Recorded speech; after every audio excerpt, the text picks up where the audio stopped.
Financial markets పై పట్టు సాధించాలనుకునే వాళ్ళు Revanth conduct చేసే వెబినార్ కోసం ఈ నెంబర్ కి కాల్ చేయండి.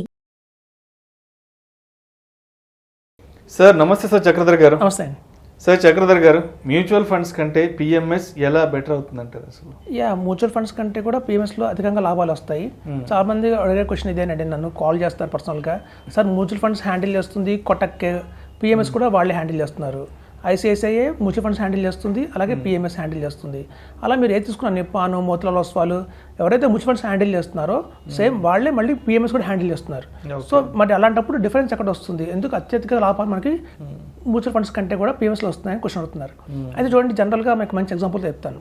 ఇప్పుడు ఒక స్కూల్లో ఒక టీచర్ ఉన్నాడు అనుకోండి, ఆ స్కూల్లో మ్యాథ్స్ టీచర్కి ఏంటంటే వాళ్ళకి ఒక సిలబస్ ఇస్తారు. అంటే మొత్తం 15 చాప్టర్స్ ఉన్నాయనుకోండి, ఆ 15 చాప్టర్స్ని ఆ స్కూల్ వాళ్ళు ఎలా డిజైన్ చేస్తారంటే క్వార్టర్లీ కల్లా 5 చాప్టర్లు అయిపోగొట్టాలి, హాఫర్లీకి ఇంకో 5 చాప్టర్లు అయిపోగొట్టాలి, అలా యాన్యువల్ కల్లా మొత్తం సిలబస్ అంతా కంప్లీట్ చేయాలి అని ఒక ఫ్రేమ్ ఇస్తారు.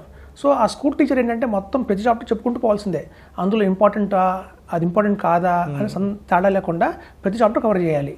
సో అలా కూడా ఒక ర్యాండమ్గా కాకుండా ఒక సిలబస్గా మెయింటైన్ అవ్వాలి. సో అలాగే మనకి ట్యూషన్ టీచర్ ఉంటాడు. సో మనకి ట్యూషన్లో మనం చాలా మంది ట్యూషన్కి వెళ్తారు ఈవినింగ్ స్కూల్ నుంచి రాగానే. అక్కడ ట్యూషన్ టీచర్ ఏంటంటే మొత్తం అంత సిలబస్ చెప్పడు, ఇంపార్టెంట్ ఏది ఎగ్జామ్లో ఏ క్వశ్చన్స్ వస్తాయి, మొన్న 15 చాప్టర్లో ఏ చాప్టర్ నుంచి ఎక్కువ మార్కులు వస్తాయి, అలా ఎక్కువ మార్కులు వచ్చిన చాప్టర్లో ఎక్కువ కాన్సన్ట్రేషన్ చేస్తారు. అంటే పాత ప్రీవియస్ 2-3 క్వశ్చన్ పేపర్స్ తీసుకొని దాంట్లో ఇంపార్టెన్స్ సార్ట్అవుట్ చేస్తారు. సార్ట్ చేసి ఎందుకంటే వీళ్ళ టార్గెట్ మార్క్స్ ఎక్కువ రావాలి. ఇప్పుడు స్కూల్లో కంపల్సరీగా మనం వెళ్తాం, ఎందుకంటే ఒక సర్టిఫికేట్ కావాలి కాబట్టి 10th క్లాస్ దాకా కూడా కంపల్సరీ స్కూల్కి వెళ్తాం. కానీ ట్యూషన్కి వెళ్ళాలంటే మార్కులు వస్తేనే వెళ్తాం. సో ఆ ట్యూషన్ టీచర్ బాగా మంచి మార్కులు ఇస్తాడంటే మళ్ళీ వెళ్తారు జనాలు, లేకపోతే వెళ్ళరు. సో ఇక్కడ చూస్తే అదే మెయిన్ డిఫరెన్స్ అండి.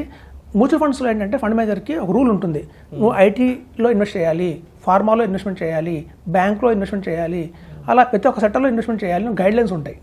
సో అలా మ్యూచువల్ ఫండ్లో ఫండ్ మేనేజర్ మొత్తం ఆ గైడ్లైన్స్ని ఫాలో అవుతూ ఇన్వెస్ట్మెంట్ చేయాల్సి వస్తుంది. ఆయన తెలుసు ఫార్మాలో రిటర్న్స్ ఏం రావట్లేదు, ఆటో భయంకరంగా ఉంది, రిటర్న్స్ రావట్లేదు, బయట రెసిస్టెన్స్ ఉంది, ఐటీలో పెద్దపాటి రిటర్న్స్ ఏం రావట్లేదు, అయినా సరే ఇన్వెస్ట్ చేయాల్సిందే.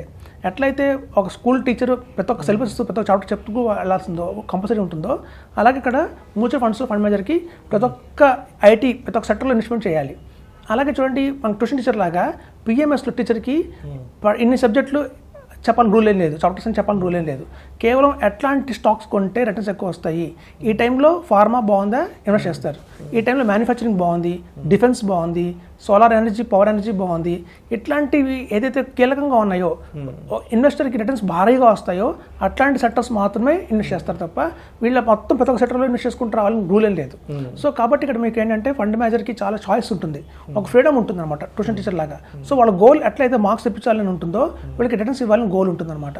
సో వీళ్ళ రిటర్న్స్ బట్టి నెక్స్ట్ ఇయర్ చాలా మంది ఇన్వెస్ట్ చేసుకుంటూ వస్తారు.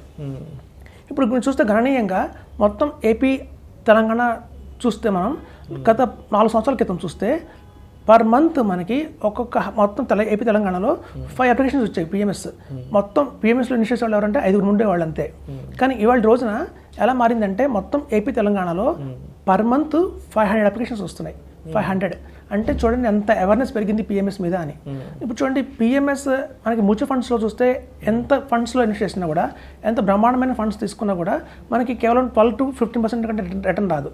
ఎందుకు అంటే అక్కడ ఫ్రేమ్వర్క్ చాలా ఉంటుంది, చాలా కాంప్లికేషన్స్గా ఉంటాయి. అన్నింటిలో మనం తెలియకుండానే 5 ఫండ్స్ 10 ఫండ్స్లో ఇన్వెస్ట్ చేసుకుంటూ వెళ్తాము. అలా ఏమవుతుంది, మన రిటర్న్ అంతా డిగ్రేడ్ అవుతుంది అనమాట.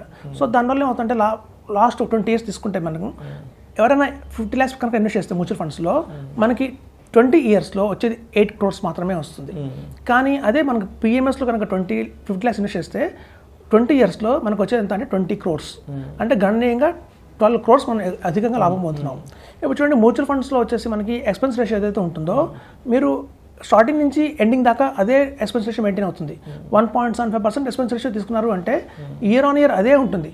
మనకు రేపు పొద్దున 2 కోట్లు క్రియేట్ అయిన వెల్త్ 1.75 కట్టాలి, 5 crores అయినా 1.75 కట్టాలి. అలా చివరిదాకా 1.75 ఎక్స్పెన్స్ రేషియో కడుతూనే వెళ్తాం మ్యూచువల్ ఫండ్స్లో రెగ్యులర్ ప్లాన్స్లో. అలాగే మనం పిఎంఎస్లో తీసుకుంటే ఒక్కసారి 2 crores దాటిన తర్వాత ఎక్స్పెన్స్ రేషియో అనేది 0.50% పడిపోతుంది అనమాట. అలాగే ఎప్పుడైతే 5 crores దాటుతుందో మన ఎక్స్పెన్స్ రేషియో 0.30%. చూడండి, గణనీయంగా మన ఎక్స్పెన్స్ రేషియో కూడా పిఎంఎస్ తగ్గుతూ వస్తుంది. సో కాబట్టి అన్ని విధాలుగా చూసినా కూడా ఎక్స్పెన్స్ రేషియో తక్కువగా ఉంటుంది, క్వాలిటీ స్టాక్సే మాత్రమే మన దగ్గర ఇన్వెస్ట్ చేస్తారు కాబట్టి అలా అన్ని మ్యూచువల్ ఫండ్స్లో ఇన్వెస్ట్మెంట్ చేయరు. సో కాబట్టి ఆ డిఫరెన్స్ చూస్తే మనకి పిఎంఎస్లో అత్యధిక లాభాలు వస్తాయి. పిఎంఎస్ అంటే కూడా మ్యూచువల్ ఫండ్సే ఉంటాయండి, అందులో చాలా మంది తెలియదు ఆ విషయం. స్టాక్స్ అనుకుంటున్నారు కాదండి, పిఎంఎస్లో కూడా మ్యూచువల్ ఫండ్సే ఉంటాయి, అవి కూడా డైరెక్ట్ ప్లాన్స్ ఉంటాయి.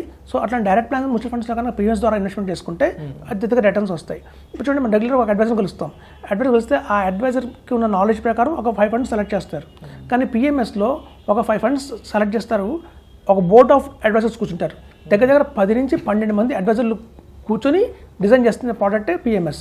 సో ఒక ఫండ్ మనం ఇన్వెస్ట్ చేయాలి అంటే తీసుకోవాలంటే 12 మంది అప్రూవల్ కావాలి దానికి. సో కాబట్టి అంత కులంకుషంగా వాళ్ళు చేస్తారు కాబట్టి మన రిటర్న్స్ అనేవి అత్యధికంగా వస్తాయి. సో ఎవరైతే పిఎంఎస్లో కనుక 50 lakhs ఇన్వెస్ట్మెంట్ చేసి 20 years వెయిట్ చేస్తారో వాళ్ళు 20 CR వస్తున్నాయి, 20 crores వస్తాయి. అదే ఎవరైనా పిఎంఎస్లో 50 lakhs ఇన్వెస్ట్ చేసి అక్కడి నుంచి 50,000 rupees ఎవ్రీ మంత్ ఎస్ఐపి వేసుకుంటూ వస్తారో వాళ్ళకి 35 crores దాకా వస్తుంది. ఎవరైతే 50 lakhs ఇన్వెస్ట్మెంట్ చేసి పిఎంఎస్లో అక్కడి నుంచి 1 lakh ఎస్ఐపి కనుక వేసుకుంటూ వెళ్తే దగ్గర 50 crores దాకా వస్తుంది. సో మనం గతంలో కూడా చెప్పాం, 2004లో ఎవరైతే నిప్పాన్ ఇండియా మిస్ అయ్యారో వాళ్ళందరికీ కూడా PMS is the best option. ఇవాళ మనం ఫ్యూచర్లో చెప్పుకుంటాం అందరూ కూడా ఇన్ని కోట్లు వచ్చింది ఆ రోజున అని చెప్పి. చూడండి, పాస్ట్ పర్ఫార్మెన్స్ ఎవరైనా చెప్తారు, కానీ ఫ్యూచర్లో అంత రిటర్న్స్ వచ్చేది ఏదైనా ఫండ్ ఉందంటే చెప్పడం చాలా కష్టం, గెస్ట్ చేయడం చాలా కష్టం. కాబట్టి మనకి PMS is the best option అని చెప్తున్నాను. Thank you sir, thank you so much Chakradhar గారు.